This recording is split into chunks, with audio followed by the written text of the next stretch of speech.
ಇಷ್ಟು ಬಿಸಿಲಲ್ಲಿ ದಿನ ಬೆಳಗಾಯ್ತು ಅಂದ್ರೆ ವಿಡಿಯೋಗಳು ಮಾಡ್ಕೊಂಡು ರಾತ್ರಿ ಎಲ್ಲ ಕೂತ್ ಎಡಿಟ್ ಮಾಡಿ ಕನ್ಸಿಸ್ಟೆಂಟ್ ಆಗಿ 3 ವರ್ಷದಿಂದ ವಾರಕ್ಕೆ 2 ವಿಡಿಯೋ ಅಪ್ಲೋಡ್ ಮಾಡ್ತಿದ್ರು ಕೂಡ ಏನಂತ ಕಾಸು ಬರ್ತಿಲ್ಲ ಗುರು. ಅದಕ್ಕೋಸ್ಕರನೇ ಯೂಟ್ಯೂಬ್ ಎಲ್ಲ ಬಿಟ್ಬಿಟ್ಟು ಗ್ಯಾಂಗ್ಸ್ಟರ್ ಆಗ್ಬಿಡೋಣ ಅಂತ ಪ್ಲಾನ್ ಮಾಡ್ತಾ ಇದೀನಿ. ಆದ್ರೆ ಗ್ಯಾಂಗ್ಸ್ಟರ್ ಆಗ್ಬೇಕು ಅಂದ್ರೆ ಫಸ್ಟ್ ಒಂದು ಕಡಕ್ ಆಗಿರುವಂತ ಕಾರ್ ಇರಬೇಕು. ಅದಕ್ಕೋಸ್ಕರ ನಾವಿವತ್ತು ತಗೋತಾ ಇರೋದು Scorpio legend bro. Real estate ಎಲ್ಲ ಮಾಡಿದ್ರೆ ಈ ತರದೊಂದು ಕಾರ್ ಬೇಕು. ಅವಾಗಿನ ಟೈಮ್ ಇಂದ ಹಿಡಿದು ಇವಾಗಿನ ಟೈಮ್ ತನಕ ಎಲ್ಲಾ ಫಿಲಮ್ ಅಲ್ಲೂ ಒಂದು ವಿಲನ್ ಕಾರು, ಒಂದು ಡಾನ್ ಕಾರು, ಒಂದು ಹೀರೋ ಕಾರ್ ಅಂದ್ರೆ ಅದು ಸ್ಕಾರ್ಪಿಯೋನೇ. ಯಾಕಂದ್ರೆ ಅಷ್ಟು ಇದು ಪವರ್ ಐತೆ ಅಣ್ಣ ಹತ್ರ. ಏನೋ ಇದು ನಾಳೆ ಎದ್ದು ಹೇಳ್ತದ.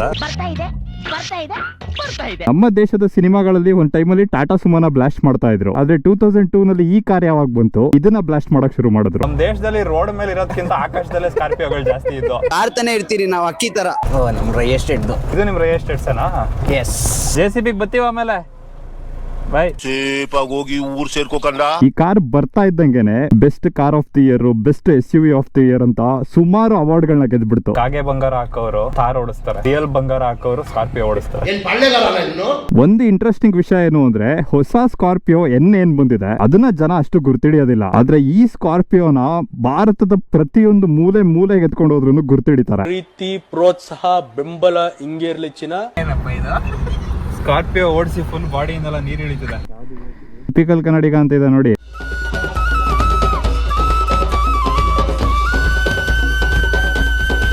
ಮೈಲೇಜ್ ಎಲ್ಲ ಎಷ್ಟು ಬರ್ತದೆ? ಒಂದು 10 ಬರಲ್ವಾ? 10, 11 ಏನೇ ಹೇಳೋ ಸಸ್ಪೆನ್ಷನ್ಗೆ ಕಾಸು. ಏನೋ ಈ ಸಸ್ಪೆನ್ಷನ್. ಕುಲ್ಕಬೇಡ ಸಿಲ್ಕು. ಫ್ರಂಟ್ ಅಲ್ಲಿ 7 ಸ್ಲಾಟ್ ಗ್ರಿಲ್ ಇದೆ, ಫೈಬರ್ ಬಂಪರ್ ಕೊಟ್ಟಿದ್ದಾರೆ, ಹ್ಯಾಲೋಜನ್ ಹೆಡ್ಲೈಟ್ ಇದೆ, ಹ್ಯಾಲೋಜನ್ ಇಂಡಿಕೇಟರ್ ಇದೆ. ಈ ಕಲರ್ ಸ್ಪೆಷಲ್ ಆಲಿವ್ ಗ್ರೀನ್ ಅಲ್ಲಿ ಬಂದಿರೋದು. ಸೇಮ್ ಕಲರ್ ಟೊಯೋಟಾ ಕ್ವಾಲಿಸ್ ಅಲ್ಲೂ ಕೂಡ ಯೂಸ್ ಆಗಿತ್ತು. ಇದರಲ್ಲಿ 235 ಸೆಕ್ಷನ್ R16 ಇಂಚ್ ವೀಲ್ ಗಳಿದೆ, ರೇಂಜರ್ ಟೈರ್ ಗಳನ್ನ ಹಾಕಿದ್ದಾರೆ. ಸ್ಕಾರ್ಪಿಯೋದು ಮೇನ್ ಅಟ್ರಾಕ್ಷನ್ ಏನು ಅಂದ್ರೆ ಇದ್ರ ಹಿಂದೆ ಇದ್ದಂತ ಟೈಲ್ ಲೈಟ್ ಅಡಿಯಿಂದ ಹಿಡಿದು ಮುಡಿ ತನಕ ಇದೆ ಗುರು. ಒಳ್ಳೆ PVC ಪೈಪ್ ತರ ಫೋರ್ ಆರ್ಮ್ ವರ್ಕೌಟ್ ಆಗ್ಬಿಡ್ತದೆ ಇದರಲ್ಲಿ. ಗೇರ್ ಚೇಂಜ್ ಮಾಡೋದು, ಕ್ಲಚ್ ಸ್ಮೂತ್ ಆಗಿದೆ, ಗೇರ್ ಹೆವಿ ಟೈಟ್. ಈ ಪರ್ಟಿಕ್ಯುಲರ್ ಕಾರ್ ಅಲ್ಲಿ 5 ಸ್ಪೀಡ್ ಮ್ಯಾನ್ಯುಯಲ್ ಟ್ರಾನ್ಸ್ಮಿಷನ್ ಇರೋದು. ಬೂಟ್ ಎಲ್ಲ ಓಪನ್ ಮಾಡೋದು ಇದು ಹೆಂಗೋ ಇದು ಮೇಲೆ ಬರ್ಲಿಲ್ಲ. 2007 ಸಿಂಗಲ್ ಓನರ್. ಮೇಂಟೈನ್ ಇದೊಂದು ಎಷ್ಟೋ ಒಂದು 7 ಲೀಟರ್ ಆಯಿಲ್ ತಗೊಳುತ್ತೆ ಅನ್ಸುತ್ತೆ. ಆಮೇಲೆ ಗಿಲ್ಟ್ರು ಅಂತ ಮೇಜರ್ ಅಂತ ಏನು ಬರಲ್ಲ. ಇವೆಲ್ಲ ಕರೆಕ್ಟ್ ಆನ್ ಟು ಟೈಮ್ ಎಲ್ಲ ವೆಹಿಕಲ್ ಮೇಂಟೈನ್ ಮಾಡಿದ್ರೆ ಯಾವುದು ಖರ್ಚು ಬರಲ್ಲ. ಅನ್ಲೆಸ್ ಈ ಜರ್ಮನ್ ಕಾರ್ಗಳು ಇರುತ್ತಲ್ಲ, ಸಡನ್ ಸರ್ಪ್ರೈಸ್ ಅಂತ. ಹೊಸ ಸ್ಕಾರ್ಪಿಯೋದಲ್ಲಿ ಎಷ್ಟೇ ಟೆಕ್ನಿಕಲ್ ಫೀಚರ್ಸ್ ಗಳಿದ್ರು ಕೂಡ ಹಳೇ ಸ್ಕಾರ್ಪಿಯೋದಲ್ಲಿ ಇರುವಂತ ಬಿಲ್ಡ್ ಕ್ವಾಲಿಟಿನ ಯಾವುದೇ ಕಾರಣಕ್ಕೂ ಮ್ಯಾಚ್ ಮಾಡಕ್ ಆಗಲ್ಲ. ಥಡ್ ನೋಡಿ ಯಾವ ತರ ಇದೆ ಅಂತ.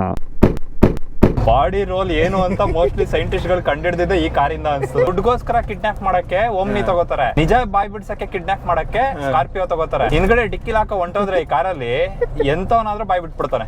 ಎತ್ಕೊಳ್ಳಿ, ಹಿಂದ್ಗಡೆ ಡಿಕ್ಕಿ ಒಳಗೆ ಹಾಕ್ಬೇಕು. ಇರಿ ಇದು 7 ಸೀಟರ್ ಆಪ್ಷನ್ ಅಲ್ಲಿ ಬರ್ತಾ ಇತ್ತು. ಸದ್ಯಕ್ಕೆ 2 ಸೀಟ್ ನ ಮಡ್ಚಿದ್ದಾರೆ. ಸೀಟ್ ನ ಮಡ್ಚಿದ್ರೆ ಹೆವಿ ಬೂಟ್ ಸ್ಪೇಸ್ ಇದೆ. ಈ ಕಾರಲ್ಲಿ ಸೀಟ್ ಗಳಿಗಿಂತ ಜಾಸ್ತಿ ಕಪ್ ಹೋಲ್ಡರ್ ಇದೆ. ಇಲ್ಲೇ 4 ಇದೆ ಗುರು. ಮಧ್ಯೆ ಒಂದು ಸ್ಟೋರೇಜ್ ಯೂನಿಟ್ ಇದೆ. ಪವರ್ ವಿಂಡೋ ಸ್ವಿಚ್ ಗಳನ್ನ ಸೆಂಟ್ರಲ್ಲಿ ಕೊಟ್ಟಿದ್ದಾರೆ. ನನಗೆ ಇದ್ರಲ್ಲಿ ಇನ್ನೊಂದು ಸ್ಪೆಷಲ್ ಅನ್ಸಿದೇನು ಅಂದ್ರೆ ಡೋರು. ಇದು ನೋಡಿ ಯಾವ ತರ ವರ್ಕ್ ಆಗುತ್ತೆ ಅಂತ.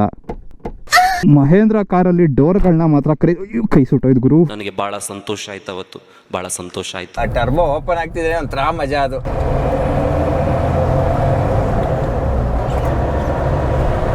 ಇದರಲ್ಲಿ 2.6 ಲೀಟರ್ SZ CRD ಇಂಜಿನ್ ಇರೋದು. 116 BHP ಇದೆ, 277 ನ್ಯೂಟನ್ ಮೀಟರ್ ಟಾರ್ಕ್ ಇದೆ. ಇವಾಗಿನ ಕಾಲದಲ್ಲಿ ಬರ್ತಾ ಇರುವಂತ ಮಹೇಂದ್ರಗಳ ಬಗ್ಗೆ ನನಗೆ ಅಷ್ಟು ಐಡಿಯಾ ಇಲ್ಲ. ಆದ್ರೆ ಅವಾಗಿನ ಕಾಲದಲ್ಲಿ ಬರ್ತಾ ಇದ್ದ ಮಹೇಂದ್ರ ಬುಲೆಟ್ ಪ್ರೂಫ್ ಗುರು. ಇದೆ ಬ್ರೋ, ಬಾಡಿ ಗಿಡಿ ಅವೆಲ್ಲ ಬಿಟ್ರೆ ಇಂಜಿನ್ ಮಾತ್ರ ರಣಾನೆ. ಸುಮ್ ನೋಡ್ತಾ ಇರುತ್ತೆ.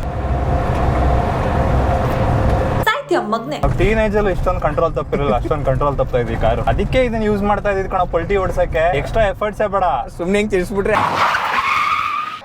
ಇದರಲ್ಲಿ ಹಿಂದ್ಗಡೆ ಒಂದು ವೈಪರ್ ನ ಕೊಟ್ಟಿದ್ದಾರೆ, ಜೊತೆಗೆ ರೇರ್ ಡಿಫಾಗರ್ ಕೂಡ ಇದೆ. ಇಲ್ಲಿ ಹಿಂದ್ಗಡೆ ಡೋರ್ ಅಲ್ಲಿ ನೋಡಿ ಸ್ಪೀಕರ್ ಗಳನ್ನ ಕೊಟ್ಟಿದ್ದಾರೆ.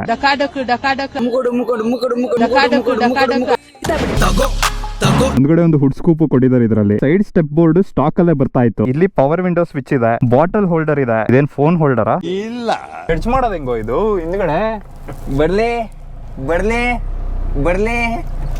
ರೇರ್ ವ್ಯೂ ಮಿರರ್ ನ ಇಲ್ಲಿ ಅಡ್ಜಸ್ಟ್ ಮಾಡ್ಕೋಬಹುದು. ಇಲ್ಲಿ AC ವೆಂಟ್ಸ್ ಇದೆ. ಇಲ್ಲಿ ಒಂದು ಗ್ಲೌ ಬಾಕ್ಸ್ ಇದೆ. ಅವಾಗಿನ ಟೈಮಲ್ಲಿ ಯಾರೇ ಸನ್ ಗ್ಲಾಸ್ ಗಳನ್ನ ಹಾಕೋತಿದ್ರು ಅವ್ರು ಇಲ್ಲಿ ಇಟ್ಕೋಬಹುದಿತ್ತು. ಮಧ್ಯೆ ಒಂದು ಮ್ಯೂಸಿಕ್ ಸಿಸ್ಟಮ್ ಇದೆ. ಇಲ್ಲಿ ಪಾರ್ಕಿಂಗ್ ಸ್ವಿಚ್ ಇದೆ. PS3 ಗಾಡಿಗಳಲ್ಲಿ ಇದ್ದಿದ್ದ ಪರ್ಫಾರ್ಮೆನ್ಸ್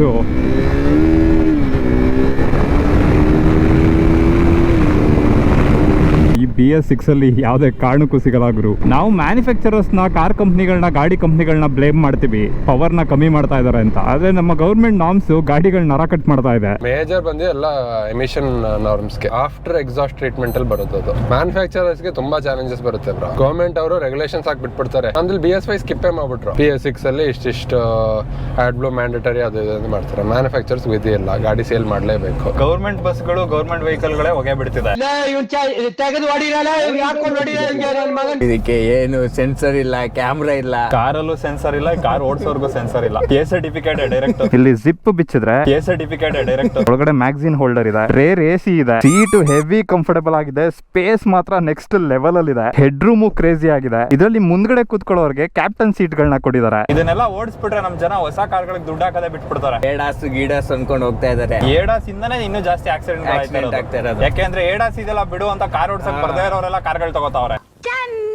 ಸ್ಕಾರ್ಪಿಯೋನಲ್ಲಿ ಇದ್ದಂತ ಇನ್ನೊಂದು ಡಿಸೈನ್ ಫೀಚರ್ ಏನು ಅಂದ್ರೆ ಮೆಟಲ್ ಡೋರ್ ಮೇಲೆ ಫೈಬರ್ ಕ್ಲಾಡಿಂಗ್ ನ ಹಾಕ್ತಿದ್ರು. ಇದು ನೀವು ಆಫ್ ರೋಡಿಂಗ್ ಹೋದಾಗ ಹೆವಿ ಯೂಸ್ ಆಗ್ತಾ ಇತ್ತು. ಆಫ್ ರೋಡಿಂಗ್ ಅಂದಾಗ ಒಂದು ನೆನಪಾಯ್ತು, ಇದು actually rear wheel drive setup ಅಲ್ಲಿ ಇದೆ. ಇದೇ ಸ್ಕಾರ್ಪಿಯೋದಲ್ಲಿ 4x4 ಕೂಡ ಬಂದಿತ್ತು. ಹೊಸ ಕಾರ್ಗಳು ಬರ್ತಿದ್ಯಲ್ಲ, ಅದನ್ನೆಲ್ಲ ನನ್ ಗಂಡ್ಸು ಅಂತ ತೋರ್ಸ್ಕೊಳಕ್ ತಗೋತಾರೆ. ಆದ್ರೆ ಹಳೆ ಕಾರ್ಗಳು ಗಂಡ್ಸಾಗಿದ್ರೆ ಮಾತ್ರ ತಗೋತಿದ್ರು. ನನ್ನ ಅಷ್ಟಕ್ಕೆ ನಾನು ಇರ್ತೀನಿ, ಸುಮ್ನೆ ಬಂದ್ ಕೆಣಕ್ಸೋದ್ ನನ್ ಮಕ್ಕಳು. ಡ್ರೈವರ್ ಸೀಟ್ ಹೆವಿ ಕಂಫರ್ಟಬಲ್ ಆಗಿದೆ. ಈ ಕಾರಲ್ಲಿ ಆರಾಮಾಗಿ ದಿನಕ್ಕೆ 1000 ಕಿಲೋಮೀಟರ್ ಹೊಡಿಬಹುದು. ಸ್ಟೇರಿಂಗ್ ವೀಲ್ ನ ಹೈಟ್ ಅಡ್ಜಸ್ಟ್ ಮಾಡ್ಕೋಬಹುದು. ಇದರಲ್ಲಿ ಅನಲಾಗ್ ಇನ್ಸ್ಟ್ರೂಮೆಂಟ್ ಕ್ಲಸ್ಟರ್ ಇದೆ, ಕಿಲೋಮೀಟರ್ ಪರ್ ಅವರ್ ಅಲ್ಲೂ ಇದೆ, ಮೈಲ್ ಪರ್ ಅವರ್ ಅಲ್ಲೂ ಇದೆ. ಇವಾಗೆಲ್ಲ Range Rover, Velar, Defender, Land Cruiser ಗಳನ್ನ ಮಾಫಿಯಾ ಕಾರ್ ಅಂತಾರೆ. ಆದ್ರೆ ನಮ್ಮ ದೇಶದಲ್ಲಿರುವಂತ ಫಾರ್ ಎವರ್ ಮಾಫಿಯಾ ಕಾರ್ ಅಂದ್ರೆ ಸ್ಕಾರ್ಪಿಯೋ. ಅಡ್ಡ ಬಂದೋರ್ನೆಲ್ಲ ತಿಂದ ಹಾಕತ್ತೆ ಹೊಸ್ಕಾಗಿ, ಫೀಲ್ಡ್ ಅಲ್ಲಿ ಹೆಸರು ಮಾಡಕ್ ಮೀಟರ್ ಬೇಕು ಮಸ್ತಾಗಿ. ನಮ್ಗೆಲ್ಲ ಚಿಕ್ಕ ವಯಸ್ಸಲ್ಲಿ ಸ್ಕಾರ್ಪಿಯೋ ಅನ್ನೋ ಒಂದು ಕಾರ್ ಇದೆ ಅಂತ ಗೊತ್ತಿತ್ತು, ಆದ್ರೆ ಅದು ಫೇಮಸ್ ಆಗಿದ್ದು ಹುಡುಗರು ಫಿಲಮ್ ಇಂದ. ನೀವ್ಯಾರಾದ್ರೂ ಫ್ರೆಂಡ್ಸ್ಗೆ ಪ್ರೀತಿ ಪ್ರೇಮಕ್ಕೆ ಹೆಲ್ಪ್ ಮಾಡಕ್ ಹೋಗಿದ್ದೀರಾ ಕಾರ್ಗಳು ಎತ್ಕೊಂಡು? ಇಲ್ಲ ಬ್ರೋ, ಫ್ರೆಂಡ್ಶಿಪ್ ಕಟ್ ಮಾಡ್ಬಿಡ್ತೀನಿ.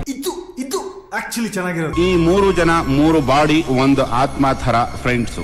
ಚಿಕ್ಕವರಿದ್ದಾಗ ಒಂದೇ ಚಡ್ಡಿನ 3 ಜನ ಹಾಕೊಂಡು ಹರಿದಿರೋ ರೆಕಾರ್ಡ್ ಇದೆ. ಡೈಲಿ ಪ್ರಭು ಮನೆ ಟೆರೆಸ್ ನಲ್ಲಿ ರಾತ್ರಿ ತುಂಬಾ ಲೇಟಾಗಿ ಮಲ್ಕೋತಾರೆ, ಬೆಳಗ್ಗೆನೂ ತುಂಬಾ ಲೇಟಾಗಿ ಹೇಳ್ತಾರೆ. ತುಂಬಾ ಒಳ್ಳೆ ಹುಡುಗರು.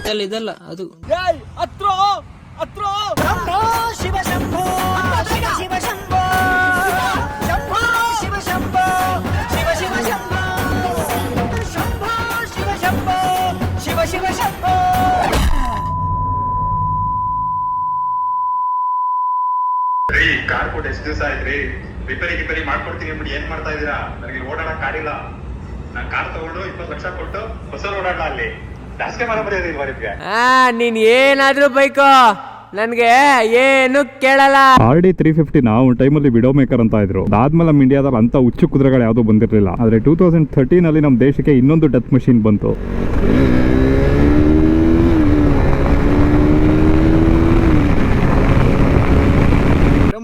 ಶಿವ ಶಂಭು, ಶಿವ ಶಿವ ಶಂಭು. ತಗೋ ತಗೋ ನಾನ್ ಹೇಳೋದೆ